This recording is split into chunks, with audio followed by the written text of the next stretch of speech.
ඔයා දන්නවද කන්ජියුරින් 2 මූවී එක බලලා 2016 දී ඉන්දියාවේ මිනිස්සෙක්ට heart attack එකක් කැවිලා මූවී එක බල ඉද්දිම මැරිලා වැටුණා කියලා. ඉතින් මේක සම්පූර්ණයෙන්ම මූවී එක මත මූවී එකේ තියෙන භයානකත්වයේ මත සිදු වුණු දෙයක්. ඇත්තම කන්ටෙන්ට් එකක් අතරින් පේනවනේ වගේ දෙයක් තමයි අන්තිමට විවර්ට හිතන්න දෙයක් බලන්න දෙයක් ඉතුරු කරන්න ඕනේ.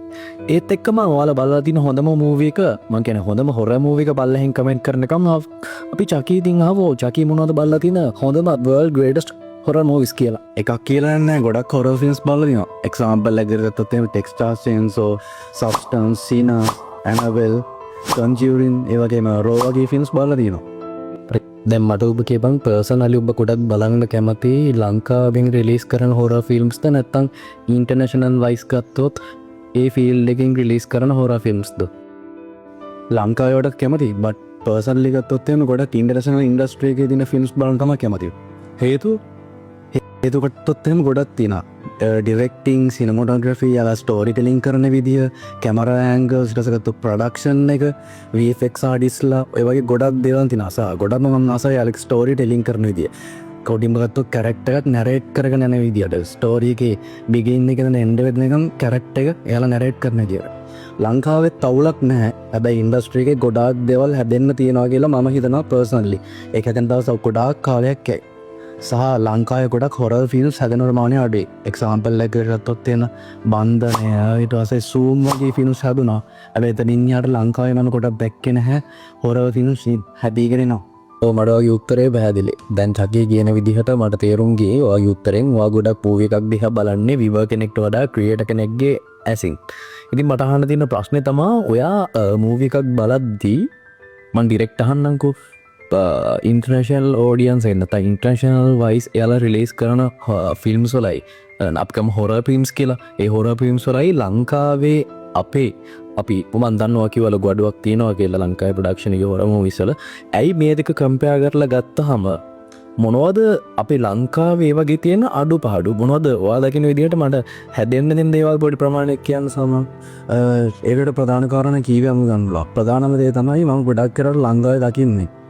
මම මෙහෙම කිව්වට තරහ වෙන්න එපා ඩිරෙක්ටර්ස්ලා සෝරි මේ එයාලා ගොඩක් කරන්න බදන්නේ ආර්ට් හවුස් එහෙමත් නැත්නම් පොලිටිකල් සයිඩ් එකට කනවා එහෙම නැත්නම් ලංකාවේ දෙන හැමදාම ප්‍රශ්න අවුලක් නැහැ මිනිස්සුන්ට පෙන්වන්න ඕනේ සමාජයේ තියෙන ප්‍රශ්න එයාලා පොලිටිකල් වල තියෙන ප්‍රශ්න මොකක්ද කියලා පෙන්වන්න ඕනේ හැබැයි අපි වර්ල්ඩ් වයිඩ් හොලිවුඩ් එහෙම නැත්නම් මේබි කොලිවුඩ් වගේ ගත්තොත් එහෙම එයාලා ගොඩක් වෙලා try කරන අලුත් දෙයක් කියලා දෙන්න. එහෙම නැත්නම් අපි ගත්තොත් එහෙම ඉන්ඩස්ට්‍රියලා ගත්තොත් එහෙම ඊට පස්සේ ගත්තොත් එහෙම Conjuring, Annabelle ඔය වගේ ඔක්කොම ගත්තොත් එහෙම එයාලා වෙනම ක්‍රියේෂන් එකක් හදන නැත්නම් නිකන් ස්පේස් එකක් හදනවා මිනිස්සුන්ද. අලුත් දෙයක්, අලුත් thinking pattern එක. තමන් වෙනදා හිතන thinking pattern එකට වඩා out of box හිතන්න එයාලා අපිට අන්න ක්‍රියේෂන් එළියට දාන්න. ඒක තමයි මම දකින ලංකාවේ ගොඩක් තියෙන අඩුපාඩු. ඔව්චකේ වා කියනවා හරි.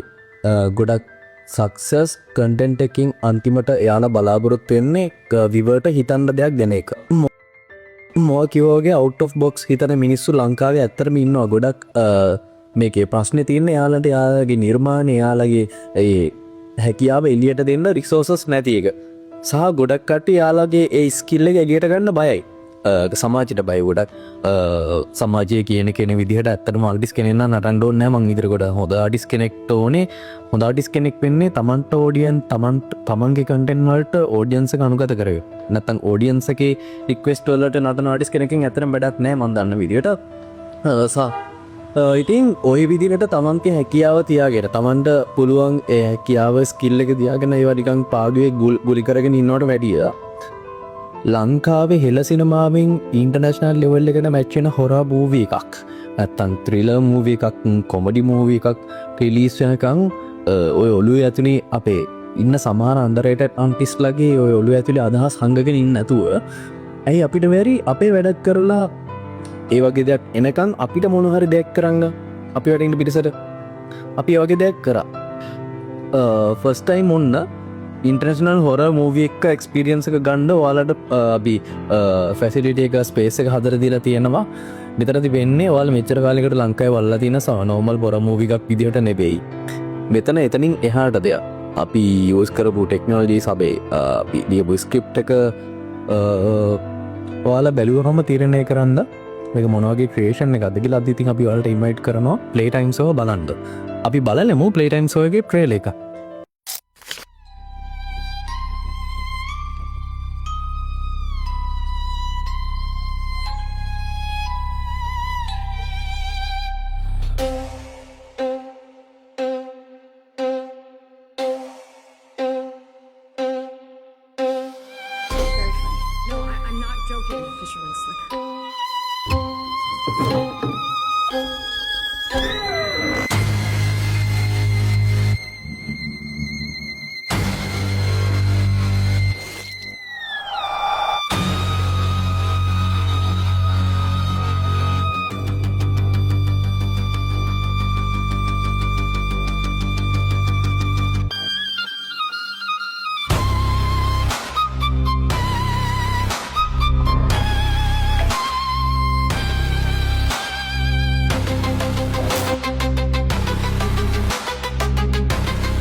ඉතින් දැන් ඒවාලා දැක්කේ දවේ බියෝන් අපි නැරටිව් ගලේස එකත් එක කලබරේට් වෙලා ක්‍රියේට් කරපු ෂෝට් ෆිල්ම් එක. ඉතින් වල හැමෝටම ඉන්වයිට් කරනවා ප්ලේ ටයිම් ෂෝ බලන්න මාර්තු 7 වෙනි සෙනසුරාදා. හරියටම රෑ 7:30ට මාර්තු 7 වෙනිදා සෙනසුරාදා රෑ 7:30ට තමයි අපි ෂෝට් ෆිල්ම් එක රිලීස් කරන්නේ. අනිවාර්යෙන් සෙට්ලා ඉන්න. ඔයාලට ක්‍රෙඩිට්ස් වලින් බලා ගන්න පුළුවන් කී දෙනෙක් මේකට සහභාගීලා තියෙනවද මොනවද යූස් කරන ඇක්සසරිස්. එතකොට ඔයාලට තේරෙයි ෂෝට් ෆිල්ම් එකක් කරන්න මහා ලොකු ගාණක් ඕනේද කියලා.